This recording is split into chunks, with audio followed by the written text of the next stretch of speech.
Olá, pessoas, tudo bem? Bem, vamos a mais uma aula de Química D. A gente já terminou a apostila 2 da Química D e a gente vai começar a apostila 3 da Química D. Então a gente vai ver o conteúdo referente à aula 9 da Química D, ok? Que é sobre pressão de vapor.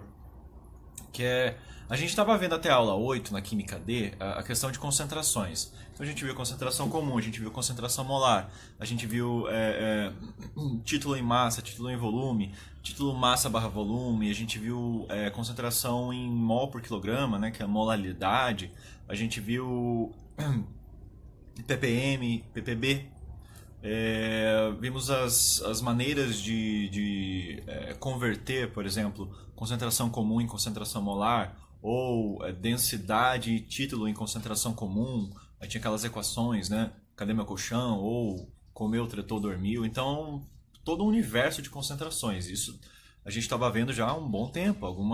Acho que a apostila 2 inteira só disso, de concentrações. E aí agora a gente vai continuar falando sobre soluções, que a gente começou lá na primeira aula da Química D. Então o assunto ainda é soluções. Líquidos, especialmente nessa aula, os líquidos puros, para daí a gente começar a falar de soluções na próxima, através dos efeitos coligativos, começa o conteúdo de efeitos coligativos na aula 10. Então a aula de hoje é uma introdução para as próximas. Tá? Essa apostila 3 ela vai tratar de efeitos coligativos e essa primeira aula da apostila 3, que é a aula 9 da Química D, ela inicia esse assunto. A gente não vai falar dos efeitos coligativos propriamente ditos hoje, mas a gente vai lançar as bases para a gente poder entender isso a partir da semana que vem. E as bases são pressão de vapor. Tá? E a relação disso com o ponto de ebulição, que a gente vai ver hoje. Então esse é o conteúdo da aula de hoje, é o início de um ciclo. A gente vai começar a conversar sobre pressão de vapor, isso vai desencadear algumas discussões a partir da aula que vem. Tá? Bem, o que é a pressão de vapor? A pressão de vapor, ela existe sempre que existir evaporação de uma substância. Seja a água, por exemplo, a água evapora, né? Por isso que se você deixar ela dias, um copo de água aberto ao sol, ele vai acabar secando em algum momento, porque a água evapora. Lembrando que a evaporação ela é uma mudança de estado físico do estado líquido para o estado gasoso, que ela é feita apenas na superfície do líquido, as moléculas da superfície do líquido, algumas delas acabam tendo ali algumas poucas energia suficiente para virar uma molécula no estado gasoso e ela se desprende do líquido e plim, né, vão acabar virando estado gasoso, virar vapor. E aí essa evaporação ela é lenta, ela acontece apenas na superfície, ela não precisa de uma temperatura específica para acontecer, como é o caso da ebulição. A ebulição precisa, por exemplo, a ebulição da água ao nível do mar, o ponto de ebulição, ou seja, a temperatura para a ebulição acontecer é 100 graus Celsius para a água. Já a evaporação não, desde que haja água, a água está evaporando. Então a água líquida a qualquer temperatura, seja a 0, a 1, a 2, a 99, a 100, ela está evaporando. Tá? Só que a 100 ela começa a entrar em ebulição daí, se for a nível do mar. Então, a gente vai falar sobre evaporação? Sim, a gente vai falar sobre evaporação. Então lembre-se, evaporação é uma espécie de vaporização, né? Passagem do estado líquido para o gasoso. Ela é feita, a evaporação, a qualquer temperatura em que exista um líquido, né? E, bem, ela é lenta e ocorre apenas na superfície do líquido, ok? Não ocorre nas moléculas internas do líquido, apenas nas superficiais, tá? Na camada de cima. Bom, aí eu trouxe aqui uma ilustraçãozinha para a gente conversar sobre a pressão de vapor, que ela nasce dessa evaporação. Imagine que você tenha colocado em um recipiente um líquido. Então aqui tem um líquido, esse líquido está num recipiente fechado. Eu coloquei apenas o líquido aqui dentro. Esse líquido, com o passar do tempo, isso é normal, as moléculas da superfície dele vão acabar evaporando. Vão começar a evaporar. Então a gente vai ter moléculas no estado gasoso sendo formadas. Então a gente tem o líquido aqui, e esse líquido vai acabar, aqui uma flechinha para cima, gerando moléculas no estado gasoso através da evaporação. Então cada vez mais você vai criando um vapor dentro desse recipiente, vai criando vapor, vai criando vapor. E aí chega um momento que esse vapor ele se encontra tão concentrado que as moléculas de vapor começam a condensar e a voltar a ser líquidas. Então você tem, a partir de um certo momento, tanto as moléculas líquidas evaporando nesse líquido, isso acontece a qualquer líquido, tá? Qualquer líquido, isso é uma propriedade geral dos líquidos. Então a gente tem o líquido evaporando e depois de um certo momento, quando já tem bastante vapor, ele começa a voltar também. Então, além de ir, ele volta. Além de virar vapor, ele volta a ser líquido. Então existe essa troca, líquido-vapor, líquido-vapor. Até que em um momento, essa troca ela acaba sendo feita com a mesma velocidade, a ida e a volta. Ou seja, 10 moléculas, por exemplo, em um segundo. 10 moléculas, que é um número nada a ver, tá? Tipo, seria milhares, mas vamos imaginar 10 moléculas. 10 moléculas líquidas da superfície acabam evaporando e virando vapor, e ao mesmo tempo 10 moléculas de vapor acabam virando líquido novamente. Quando isso acontecer, a gente chega num estado chamado equilíbrio dinâmico. O que é um equilíbrio dinâmico? É um equilíbrio que ocorre, mas é um equilíbrio que não é estático, é um equilíbrio que não tem as coisas paradas. As coisas não deixam de acontecer só porque entraram em equilíbrio. Esse equilíbrio é um equilíbrio em que duas ações se cancelam. Então aqui no caso, 10 moléculas do líquido virando vapor e 10 do vapor virando líquido, chegamos num equilíbrio dinâmico. Então, esse momento aqui em que há um equilíbrio dinâmico, do líquido virando vapor, do vapor virando líquido em um recipiente, a gente pode chegar aqui e medir, tá vendo aqui esses pontinhos que eu coloquei para ilustrar aqui o vapor? A gente pode medir quanto de pressão que esse vapor está fazendo nas paredes do recipiente. A gente vai lá, mede essa pressão, e essa pressão ela é chamada pressão de vapor. O que é pressão de vapor, então? A pressão de vapor é aquela, ou também chamada de pressão máxima de vapor, tá? É um sinônimo nesse caso. A pressão de vapor é o quê? É aquela pressão que a gente vai medir quando a gente tiver o líquido em equilíbrio dinâmico com o seu vapor. Então o líquido sempre vai evaporar, o líquido sempre vai ter uma camada de vapor acima dele. Quando esse vapor estiver em equilíbrio com o líquido, a gente vai lá e mede essa pressão que ele faz, esse vapor, a pressão que o vapor faz. A pressão que esse vapor fizer vai ser a chamada pressão de vapor, ou pressão máxima de vapor, ok? O nome mais comum é pressão de vapor. Bom, medida essa pressão de vapor, será que se eu tivesse colocado dois líquidos diferentes, colocado um pouco de água no copinho fechado e um pouco de álcool no copinho fechado, será que os dois teriam criado a mesma quantidade de vapor? Será que a maneira com que a água evapora é a mesma maneira e na mesma intensidade com que o álcool evapora? Não. Cada líquido diferente tem sua volatilidade. O que é a volatilidade? A volatilidade é a tendência ou facilidade, a capacidade de evaporar. Existem líquidos que evaporam muito facilmente e líquidos que não evaporam tão fácil assim. Se você for deixar aberto um frasco com acetona, quem já utilizou talvez, ou o próprio álcool, você passa o álcool na pele, álcool líquido na pele, passou na pele, dá uma sopradinha, passou alguns segundos, pronto, tá seco. O álcool já evaporou. O álcool evapora muito rápido. A água não evapora tão rápido assim. Coloca um pouco de água no braço, vai ficar molhado. Não vai ser depois de menos de 10 segundos que isso aqui vai estar seco. Então, comparando, por exemplo, a água com o álcool, qual dos dois evapora mais fácil? O álcool. Então, o álcool ele tem mais volatilidade que a água. Ele é mais volátil. Então, se você ainda não sabe o que significa ou não sabia o que significava volatilidade, volatilidade é essa tendência que um líquido tem de evaporar. Quanto maior a sua volatilidade, mais fácil ele evapora. Então, acetona e álcool são líquidos bastante voláteis. Tá? Volátil quer dizer que tem volatilidade. Então, tem mais volatilidade comparativamente, né? Que evapora mais. Então, um líquido bastante volátil é aquele que evapora bastante. Um líquido pouco volátil é aquele que não evapora tanto assim. Então, cada líquido tem a sua volatilidade diferente. Então, se eu colocar num copinho água e no outro copinho álcool, qual dos dois vai criar mais vapor e mais rápido? O álcool. Então, quando se for medir as pressões de vapor, a pressão de vapor do álcool vai ser bem maior que a pressão de vapor da água. Por quê? Porque ele evapora muito mais que a água. Então, cada líquido diferente tem sua volatilidade. Isso quer dizer que a pressão de vapor depende do líquido. Líquidos diferentes terão valores diferentes de pressão de vapor. Cada líquido com sua volatilidade, aqueles mais voláteis terão valores maiores de pressão de vapor, aqueles menos voláteis terão valores menores de pressão de vapor. Então, cada líquido diferente, a uma dada temperatura, a uma certa temperatura, terá um valor diferente de pressão de vapor. Tá? Então, aqui eu trouxe alguns exemplos, na verdade dois só. A 20 graus Celsius, água e benzeno. Lembra do benzeno da química orgânica? Né? Aquele anel de 6 membros com duplas ligações, com ligações duplas alternadas. Né? O benzeno ele é um composto orgânico, né? Um hidrocarboneto, e ele tem lá a sua pressão de vapor. E aí, comparando as pressões de vapor nessa temperatura aqui, ó, 20 graus Celsius. A pressão de vapor da água a 20 graus Celsius, ela tem esse valor aqui, ó, 17 milímetros de mercúrio. Lembra dessa unidade de medida de pressão? Milímetros de mercúrio? Então a água, nessa temperatura, tem uma pressão de vapor 17 milímetros de mercúrio. E o benzeno, na mesma temperatura, tem 74.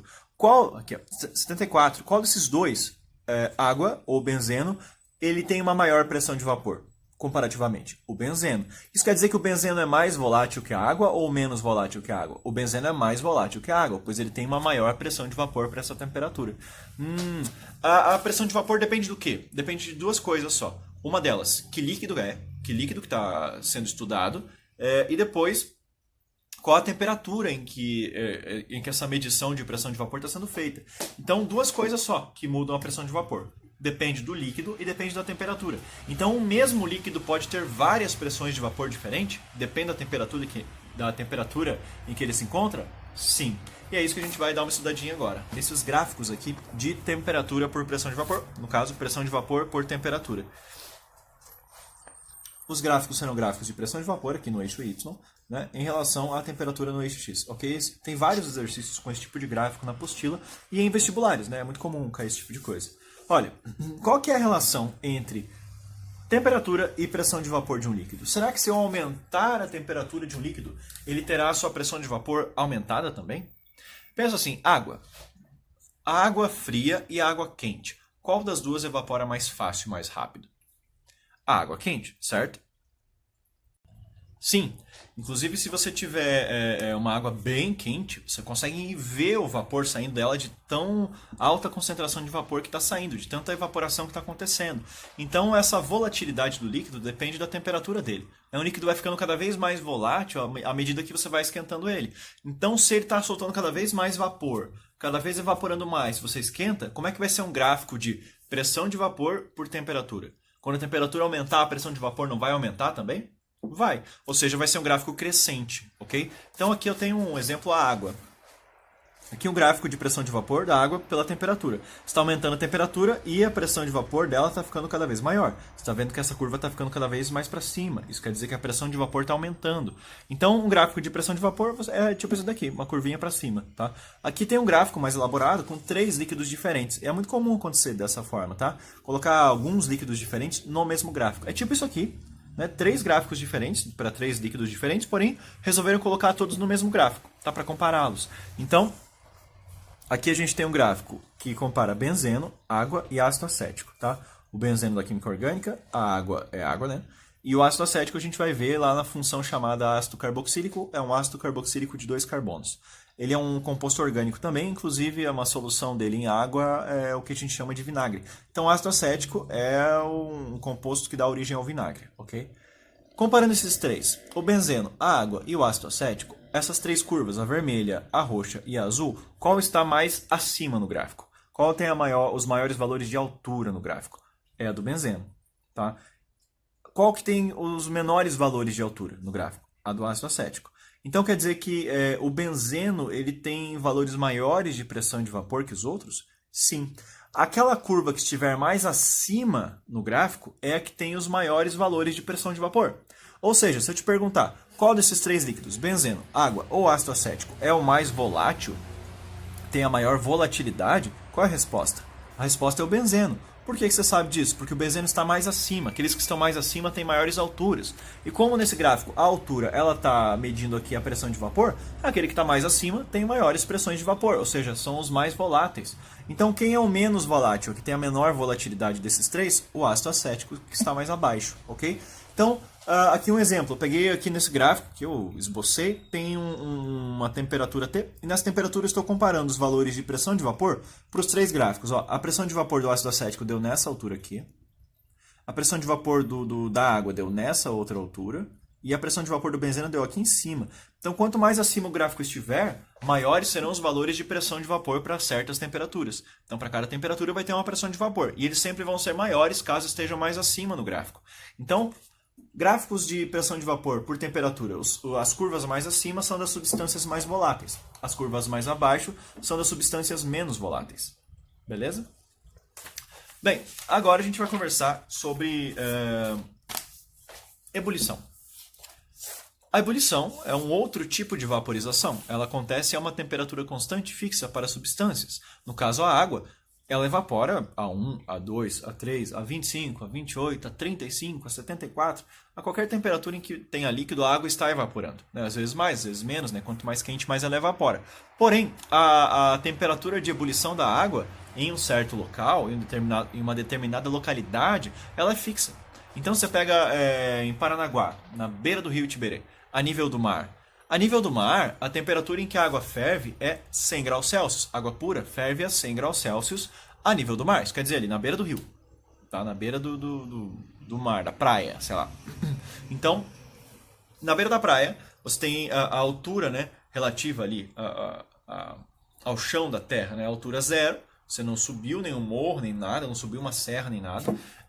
E aí você tem a temperatura da água para entrar em ebulição igual a 100 graus Celsius. E aí isso muda quando você muda a altitude em relação ao chão, né? Em relação ao nível zero da Terra. Quando você aumenta a altitude em relação ao nível do mar, você muda a temperatura de ebulição? Resposta: sim. A água, por exemplo, ela ferve a 100 graus Celsius a nível do mar, mas em Curitiba, que é quase 1 quilômetro acima do nível do mar, em altitude, né? Relativamente, você tem uma outra temperatura de ebulição. Em Curitiba, a água não ferve, a água pura não ferve a 100. Se for, por exemplo, para o alto de um morro, em algum lugar que você queira ir num morro. Um morro normalmente é um lugar alto, e no lugar alto você tem uma temperatura de ebulição da água menor. Essa é uma tendência natural. Né? E como é que a gente explica essa tendência de quanto maior a altitude que você vai, menor o ponto de ebulição da água? Bem, a gente tem que entender como que a ebulição se dá. Por que e em qual momento um líquido entra em ebulição. Bem, aqui tem uma ilustraçãozinha de um líquido, certo? Aqui em cima eu coloquei alguns pontinhos, está vendo? Isso aqui representa a camada de vapor que está acima do líquido, né? Que acaba gerando aquela pressão de vapor. Então existe uma pressão de vapor desse líquido, certo? E na superfície do líquido, empurrando ele para baixo, tem o quê? A pressão atmosférica. Lembrando que a pressão atmosférica é o resultado aí de todo o peso da camada de ar que está acima da sua cabeça até chegar no topo da atmosfera. Isso, por mais que seja bem leve, o ar pouco denso, né? A gente viu na Química B que os gases são bem pouco densos, mas por menor que seja a densidade do ar, ele ainda tem um peso. Você pegar dezenas de quilômetros de ar acima da sua cabeça, isso aí acaba te espremendo de alguma forma. E isso acaba resultando no que a gente chama de pressão atmosférica, né? Ali tem uma relação com a pressão atmosférica. Então, a pressão atmosférica é algo que está te empurrando para dentro, te apertando sempre. E os líquidos, os objetos, a gente está acostumado com isso, para a gente tudo bem. Mas existe essa pressão atmosférica. E aí a pressão atmosférica ela muda dependendo da altitude. Por quê? Porque como ela tem a ver com o peso de ar que está acima da sua cabeça, se você está no nível do mar, até o topo da atmosfera existe uma quantidade de ar acima da sua cabeça. Mas se você sobe uma serra, você já está mais acima. Então a camada de ar ela acaba encurtando, veja que ela está menor. Eu subi o Monte Everest, então daqui em cima, a camada de ar acima da sua cabeça é muito pequena, né? Entre aspas, né, relativamente. Então, quanto mais você sobe em relação ao nível do mar, menor vai ficando essa camada de ar, ou seja, menor vai ficando a pressão atmosférica. Então, a pressão atmosférica máxima normalmente é qual? É a nível do mar. Existem lugares que estão abaixo do nível do mar? Sim, nos Países Baixos, por exemplo. Nos Países Baixos tem lugares abaixo do nível do mar, isso quer dizer que eles têm mais ar acima da cabeça deles do que a gente que está próximo aqui do nível do mar. Então, tirando os Países Baixos, lá perto da Holanda e tal, o normal é que o nosso referencial de altitude menor seja a nível do mar. E aí todos os outros acabam tendo pressões menores, né? Cada vez menores. Quanto mais você sobe, a pressão atmosférica diminui. Então, beleza. A pressão atmosférica está diminuindo com a altitude. Quanto mais você sobe, mais ela diminui. Aqui eu trouxe alguns valores, por exemplo. A pressão atmosférica medida a nível do mar, né, a 0 km de altitude, ela é 760 milímetros de mercúrio. A pressão atmosférica a 1 km de altitude, que é praticamente o que a gente tem em Curitiba, é um pouquinho menos, mas é quase isso, dá ali aproximadamente 680. Veja, já teve uma queda aqui de 760 de Paranaguá para Curitiba ali em torno de 680. Agora, 3 km acima do nível do mar, que é tipo praticamente a altura, a altitude do ponto mais alto do Brasil, que é no Pico da Neblina, no estado do Amazonas, 3 km de altitude em relação ao nível do mar, você tem já uns 527 aproximadamente. de pressão. Veja que de 760, nível do mar, foi para 527. E no pico do Monte Everest, dá quase uns 9, dá 8,8, alguma coisinha, eu arredondei para 9 aqui. 9 km de altitude em relação ao nível do mar, a pressão cai para 240. Então veja, quanto maior a altitude que você tem em relação ao nível do mar, menores são os valores de pressão de vapor, da pressão atmosférica. Da pressão atmosférica do local, né, a pressão atmosférica do ar, ela acaba ficando cada vez menor quanto mais você sobe. Ok? Então beleza, temos essa informação, certo? Agora vamos voltar a esse copinho aqui. Bem, vou te dizer o seguinte, existe a pressão atmosférica, né, em qualquer lugar que você tenha atmosfera, e ela sempre vai pressionar os líquidos, empurrar eles para baixo, né, igual está empurrando o seu rosto, por exemplo, nesse momento. Então ela tenta te espremer, te empurrando para dentro. Ela faz isso com a superfície do líquido também, empurrando a superfície do líquido. Isso faz com que o líquido não consiga ferver enquanto ele tiver esse resultante de pressão aqui. O que faz com que o líquido não consiga ferver numa temperatura 20, tipo a água não conseguir ferver a 20 graus Celsius quando ela está exposta ao ar. Porque a pressão atmosférica do ar fica empurrando ela. E a 20 graus Celsius ela não consegue resistir a isso. Ela não consegue ferver porque a pressão atmosférica está empurrando ela para baixo, está pressionando ela. Então ela não consegue se libertar, entre aspas, ferver, né? Entrar em ebulição. Agora, para um líquido conseguir entrar em ebulição, então tem que acontecer o quê? Já que quem está atrapalhando ele é a pressão atmosférica. A pressão de vapor do líquido, que é a pressão desse vapor, que é essa camada de vapor que está acima do líquido, ela tem uma quantidade, né, um valor numérico. Quanto mais você esquenta um líquido, lembra que a pressão de vapor vai aumentando? Lembra daqueles gráficos, aquelas curvas crescentes para cima, né? No caso aqui, a pressão de vapor de um líquido, quanto mais você esquenta, maior vai ficando o valor. Aqui eu coloquei uma flechinha pequena para ilustrar que ela é menor do que a pressão atmosférica nesse local para esse líquido. Quanto mais você esquenta esse mesmo líquido, esse valor de pressão, essa flechinha, ela vai aumentando. Vai ficando cada vez maior a pressão de vapor. Até que em um dado momento, a pressão de vapor do líquido consegue se igualar ao quê? A pressão atmosférica. E quando isso acontece, a pressão atmosférica e a pressão de vapor, as duas se igualando em quantidade, as duas tendo o mesmo valor numérico, uma cancela com a outra. Então uma corta o seu efeito com a outra. E aquele efeito que estava prendendo o líquido, não deixando ele ferver, some, né? É cancelado, é anulado. Então o líquido ferve a partir do momento que a sua pressão de vapor se iguala à pressão atmosférica do local. Ok? Cada local tem sua pressão atmosférica, né? O normal ali, a pressão nível do mar é 760 milímetros de mercúrio, mas aí o líquido pode estar em qualquer altitude e ele vai ter que vencer a pressão atmosférica que tiver ao redor dele, certo? Então se ele tiver um líquido lá a nível do mar, vai ter que ferver quando? Quando a pressão de vapor do líquido se igualar à pressão atmosférica a nível do mar, que é 760 milímetros de mercúrio. Se estiver em Curitiba, vai lá uns 680 milímetros de mercúrio. Se estiver no topo do Monte Everest, uns 240 milímetros de mercúrio. Então tem lugares que é mais fácil entrar em ebulição para um líquido, tem lugares que é mais difícil. Por quê? Porque tem lugares com grandíssimas pressões atmosféricas do ambiente, do ar, e tem lugares cuja pressão atmosférica é muito pequena, como no Monte Everest, lá no seu pico. Então, existe alguma relação entre altitude e a temperatura em que o líquido vai entrar em ebulição, ou seja, o seu ponto de ebulição? Existe. A gente explica isso através dessa ideia aqui, da explicação teórica em relação à ebulição, tá? Bem, qual é a relação? A relação é essa aqui.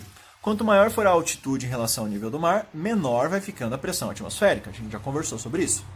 Ou seja, se a pressão atmosférica está cada vez menor quanto mais você sobe, e é ela a barreira que o líquido tem que vencer para conseguir entrar em ebulição, quanto maior a altitude em relação ao nível do mar, mais fácil está sendo o líquido entrar em ebulição. Por quê? Porque essa barreira que ele tem que vencer, que é a pressão atmosférica, fica cada vez menor. Então, um líquido para ferver em cima do pico da neblina, por exemplo, 3 km acima do nível do mar, aproximadamente, é muito mais fácil do que a nível do mar. Por quê? Porque a pressão atmosférica lá é pequena. Então, para ele vencer ela, não é tão difícil. Então, isso quer dizer o quê? Quanto maior a altitude de um local, menor é a sua pressão atmosférica. Ou seja, mais fácil é entrar em ebulição, menor é a temperatura de ebulição. E aqui eu coloquei os valores para a água aproximados de que temperatura que a água precisa ter para ferver nesses locais que eu mencionei ali no nosso slide, entre aspas, anterior, né, do outro lado da folhinha aqui. Bom, em Paranaguá, a água pura ferve a 100 graus Celsius. É natural a gente pensar que a água pura, né, e saber que esse valor existe, saber que, a nível do mar, a água pura ela ferve a 100 graus Celsius. E isso é uma realidade. Então, como Paranaguá, ali no mercado municipal, ali perto, né, do rio Itiberê, a gente tem uma altitude ali zero. Em Paranaguá, nesses locais, a temperatura da água para ferver tem que chegar a 100 graus Celsius para poder ferver. Já em Curitiba, que tem ali quase 1 quilômetro de altitude em relação ao nível do mar, em relação ao rio Itiberê, por exemplo, tem lá 96 graus Celsius como seu ponto de ebulição para a água. Então a água ela não chega a 100 graus Celsius em Curitiba, se ela for água pura. Ela chega só a 96. Por quê? Em 96 ela ferve, vira vapor e não é mais líquido, não é mais água, é vapor de água. Então a água em Curitiba ela atinge no máximo 96 graus Celsius, não sai disso. Louco, né? Lá no alto do Pico da Neblina, você levou lá um pacote de miojo e um forno a pilha, sei lá, para fazer um acampamento em cima do Pico da Neblina. A qual temperatura você vai precisar ferver a água para fazer o miojo lá em cima? Você vai ter que esquentar a água até 90 graus Celsius. Porque é tão alto lá em cima que o ponto de ebulição da água já não é mais 100. Nem 96 como é em Curitiba, é 90. Então, no Pico da Neblina, a gente tem a água fervendo de um jeito muito mais rápido e fácil, né? Porém, ela não fica tão quente quanto aqui em Paranaguá, né? Então, em Paranaguá, a gente consegue 100 graus Celsius para a água. Lá no Pico da Neblina, ela vai até 90 e acabou. Depois disso, ela já ferveu e já foi embora. Tá 91, já é vapor de água. Então, no pico do Monte Everest, que é quase 9 mil quilômetros acima do nível do mar, acima do rio Itiberê, é 70 graus Celsius o ponto de ebulição. Isso quer dizer que a água lá nunca chega perto de 100. Chegou lá em 70, já ferveu, já era. Ó, 71 graus Celsius, 72, 73, 80, 81, é tudo vapor de água. Não tem água a 71 graus Celsius no pico do Monte Everest. Então a água chega até 70, depois ela ferve e vira vapor. Então a água líquida ferve a 70 graus Celsius aproximadamente, acima lá do Monte Everest, ok? E aí, para finalizar essas discussões teóricas, para a gente poder fazer exercício, tem um caso interessante, né? Resumindo aqui, o que a gente está falando? A gente está falando o seguinte: existe a pressão de vapor de um líquido, né? Que é a pressão resultante daquele vapor que está acima da superfície do líquido, quando existe um equilíbrio dinâmico do líquido com a fase gasosa. Ok, medindo lá essa pressão, cada líquido diferente tem a sua pressão de vapor para uma dada temperatura, porque a pressão de vapor depende de duas coisas: de que líquido que é e... A moto bem barulhenta. De que líquido que a gente está falando e de qual que é a temperatura desse líquido. Então, líquidos diferentes têm pressões de vapor diferentes. Isso quer dizer que líquidos diferentes têm volatilidades diferentes. Aqueles mais voláteis evaporam mais, aqueles menos voláteis evaporam menos. Ok, e se você esquentar um líquido? Aquele gráfico já nos diz, esquentando um líquido, a curvinha sobe, né? Isso quer dizer que a pressão de vapor do líquido, quando esquenta, aumenta, ok? E aí, quando aumentar suficientemente para você atingir o nível da pressão atmosférica daquele local, pressão atmosférica e pressão de vapor se anulam. E você tem o líquido fervendo quando ele encontra lá a pressão de vapor dele no mesmo valor da pressão atmosférica. E aí, isso nos explica porque, por exemplo, algum líquido é muito mais fácil de ferver a altitudes grandes do que a altitudes pequenas. Porque quanto mais para baixo você está, maior é a pressão atmosférica no planeta. E essa pressão atmosférica é o que dificulta a ebulição. Ou seja, quanto mais você escala um morro, por exemplo, menos pressão atmosférica você tem ao seu redor. E aí você acaba tendo líquidos fervendo mais facilmente, né? Porque a barreira que os impede de ferver é a pressão atmosférica. Quanto maior a altitude, menor essa barreira que eles têm que vencer. Então, a água, por exemplo, pura a nível do mar, ferve a 100 graus Celsius, já no pico do Monte Everest é 70. É muito mais fácil ferver. Mas, uma indagação. Se eu quisesse cozinhar uma batata, quero cozinhar uma batata em Paranaguá e em cima do Monte Everest. Qual dos dois locais eu conseguiria cozinhar minha batata mais rapidamente? Será que em Paranaguá ou no Monte Everest? Digamos que Paranaguá e o Monte Everest estivessem com a mesma temperatura naquele dia. Não importa a temperatura local, tá? Isso não vai influenciar. O que vai influenciar é só a altitude. Qual dos dois será que eu consigo ferver... eu consigo cozinhar uma batata mais rapidamente? Pensa aí. Você pensou o Monte Everest ou você pensou Paranaguá? Se você pensou Paranaguá, você acertou. Paranaguá consegue ferver uma batata mais rápido do que no Monte Everest. Por quê? Porque, pensa bem, a água líquida, que é o que vai cozinhar essa batata, ela chega até qual temperatura em Paranaguá? 100 graus Celsius, bem quente. E qual a temperatura máxima da água no Monte Everest? Lá no pico, né? A 9 quilômetros de altitude? 70. O que você acha mais rápido de cozinhar uma batata? Cozinhar uma batata a 100 graus Celsius ou a 70? A 100. Então, em Paranaguá, a gente consegue cozinhar mais rápido uma batata. E aí, pense bem, quanto maior é a pressão ambiente, maior é a temperatura de ebulição do líquido, maiores são as temperaturas que esse líquido consegue atingir enquanto líquido. No caso, a água tem o seu valor 100 como máximo em Paranaguá, né? Porque a pressão atmosférica é grande. Mas se a gente pudesse aumentar bastante essa pressão ambiente, muito, para que o líquido não fervesse a 100 a água, para que a água fervesse a 120, não ia cozinhar muito mais rápido uma batata? Um feijão? Aí que o ser humano usou sua inteligência criativa para criar um negócio chamado panela de pressão. O que é a panela de pressão? Uma panela que tem uma trava, que não deixa o vapor sair. Então você vai esquentando aquela água lá dentro, a água vai vaporizando, cria um vapor cheio de pressão. Essa pressão dentro da panela está muito alta. A pressão dentro da panela está tão alta que ela atinge valores muito maiores que a pressão atmosférica ao redor da panela. Então, ao redor da panela, lá fora da panela, está 1 atm de pressão, a nível do mar, né? Uma atmosfera, que é a nível do mar, lá em Paranaguá. Aqui em Paranaguá, se você estiver em Paranaguá. Dentro da panela de pressão, você consegue o quê? 2 atm, cara. Você consegue muita pressão. Então, quanta pressão tem lá dentro, isso vai acabar influenciando o ponto de ebulição da água. A água não ferve a 100 dentro da panela. Ela não consegue ferver a 100 porque a pressão interior da panela é muito alta. Então, a pressão interior da panela funciona como se fosse uma pressão atmosférica dentro da panela, porque a água está lá dentro. Então, essa pressão atmosférica gigante dentro da panela de pressão faz com que o ponto de ebulição da água não seja mais 100, seja tipo 120. Então, a água está muito quente. Muito mais quente que ela conseguiria estar se estivesse fora da panela. Então, uma panela aberta, uma panela sem tampa, fervendo a água está no máximo a 100 graus Celsius. Se ela for água pura e estiver a nível do mar. Mas, no mesmo fogão, do lado, se tiver uma panela fechada, com uma panela de pressão, né? Não a tampinha normal, mas uma panela de pressão que veda essa panela, não deixa nada sair, essa pressão vai ser tão grande lá dentro que a temperatura de ebulição da água vai acabar subindo muito. Ela vai atingir valores como 120. Isso faz com que você consiga cozinhar alimentos muito mais rapidamente que o normal. Então, para isso que existe a panela de pressão. Para que esse mecanismo de pressão interna seja tão alto que modifique a temperatura de ebulição do líquido que você está esquentando e que ele consiga atingir temperaturas muito grandes, como 120 para a água, coisa que ela nunca conseguiria com uma panela normal. Então, a que se deve a eficiência de uma panela de pressão? A sua vedação, que faz com que a pressão interna seja muito alta, alterando a temperatura de ebulição do líquido, para ficar com valores bem grandes e cozinhar os alimentos a temperaturas enormes, né? Muito mais rápido quanto mais quente, né? Então, galera, essa é a parte teórica da aula. Agora a gente vai fazer alguns exercícios no tempo que nos resta, ok? Bora lá! Bem, vamos começar pelo exercício 9.2 da Química D, página 3, apostila 3. O FTM, Minas Gerais.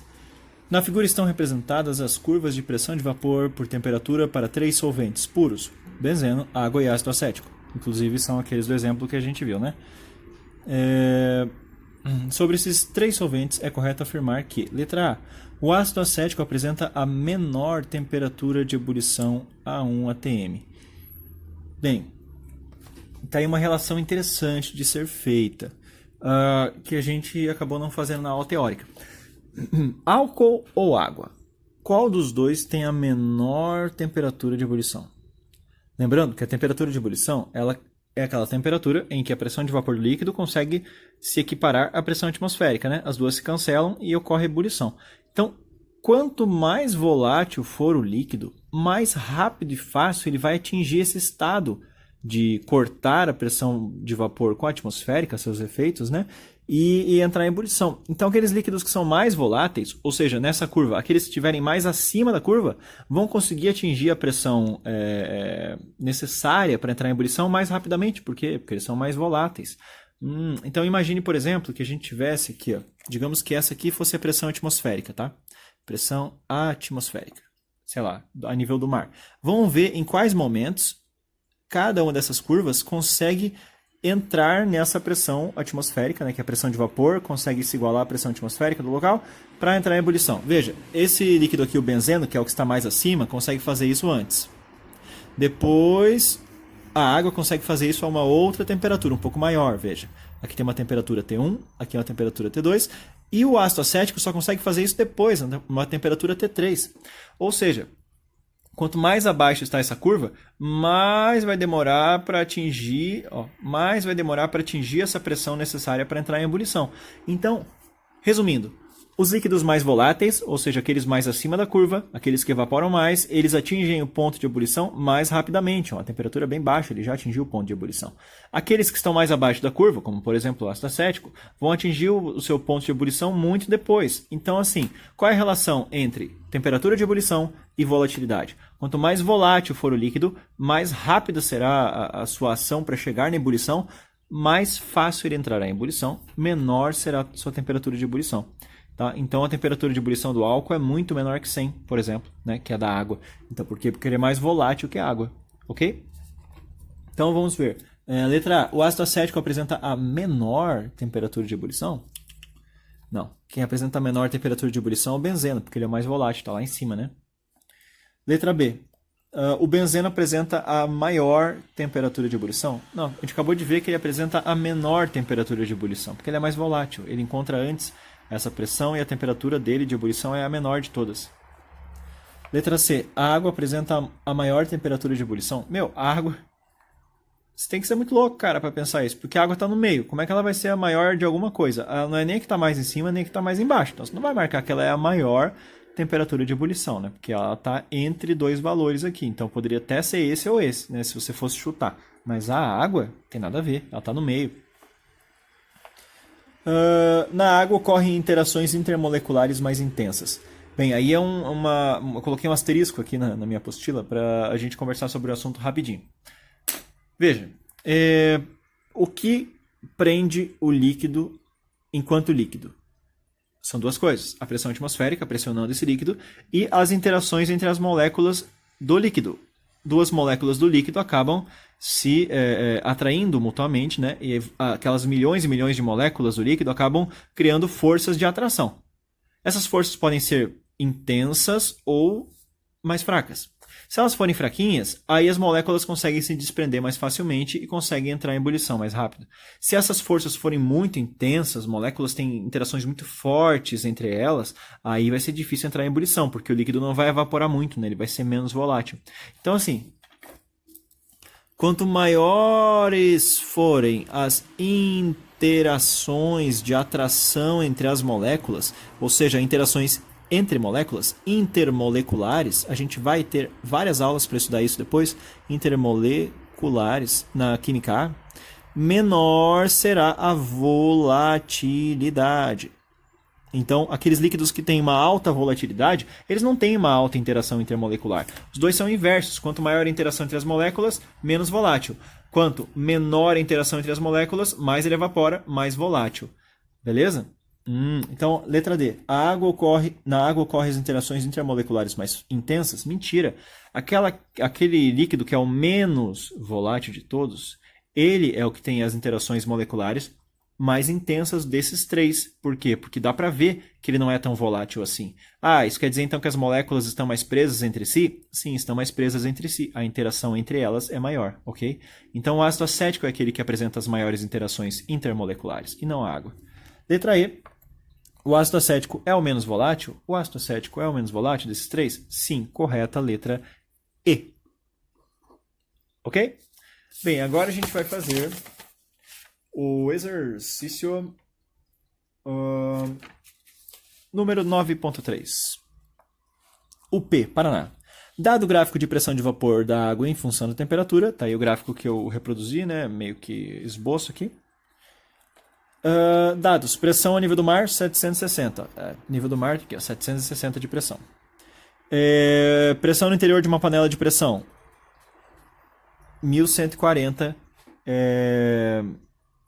milímetros de mercúrio, né? Então, bem maior. Assinale a alternativa incorreta. IN, incorreta, errada. Letra A. Numa panela de pressão, a água ferve a uma temperatura aproximada de 115?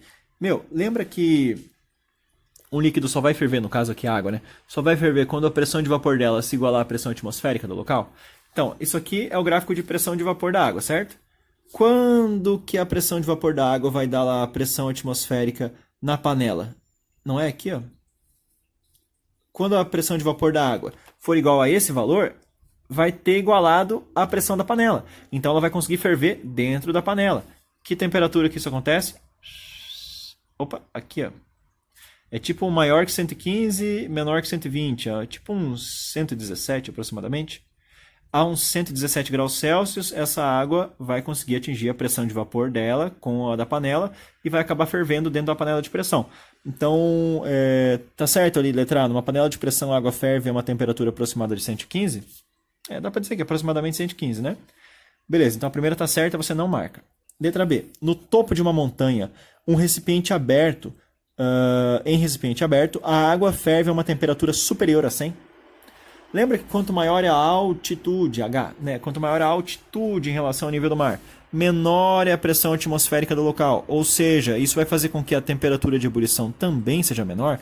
Lembrando que no Monte Everest, lá no topo, a água ferve a 70 graus Celsius. Então aqui acabou de dizer uma besteira na letra B, né? Falou que no topo de uma montanha a água vai ter uma temperatura maior do que 100. Não, ela vai ter uma temperatura máxima menor do que 100. Ela ferve muito mais rápido, porque a pressão atmosférica do local é pequena. Ok? Então, resposta errada, letra B. Marcamos ela. Beleza? Eu queria fazer rapidinho o exercício. Vamos ver. O 9.9 e o 9.10. Aqui. 9.9 e 9.10. Página 5. Instrução. Para os exercícios 9, 9, 9, 10, observe a tabela a seguir. Cidade: Fortaleza, São Paulo, Cidade do México e La Paz. Fortaleza, São Paulo, Cidade do México e La Paz. Altitudes em quilômetros: 0, 075, 224, 3636. Quilômetros, né? 9, 9. No recipiente aberto, o local em que a água entra em ebulição na temperatura maior é qual? Lembra? Quanto maior a altitude, menor a temperatura em que um líquido ferve, menor é o ponto de ebulição.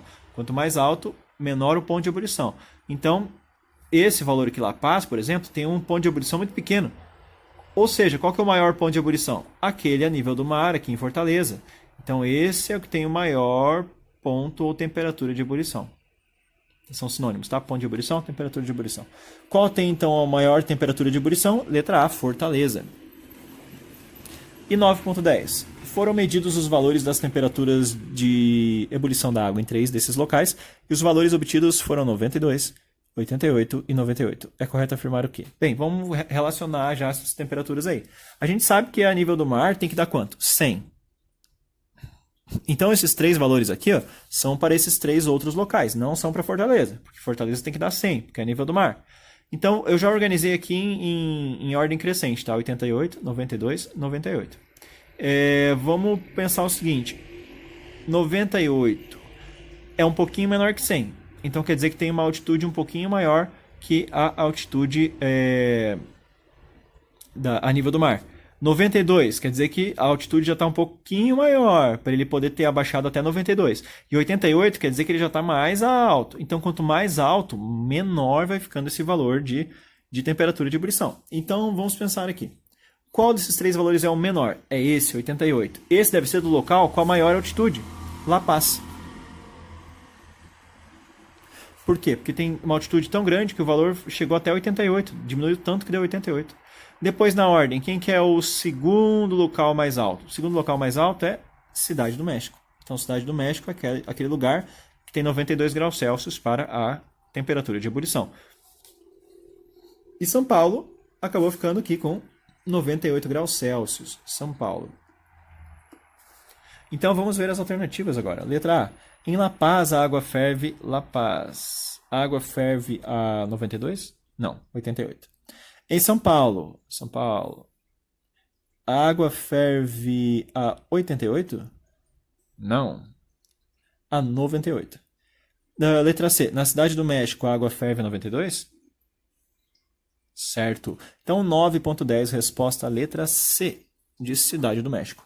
Ok? O resto dos exercícios, galera, qualquer dúvida, chama nós aí. Valeu!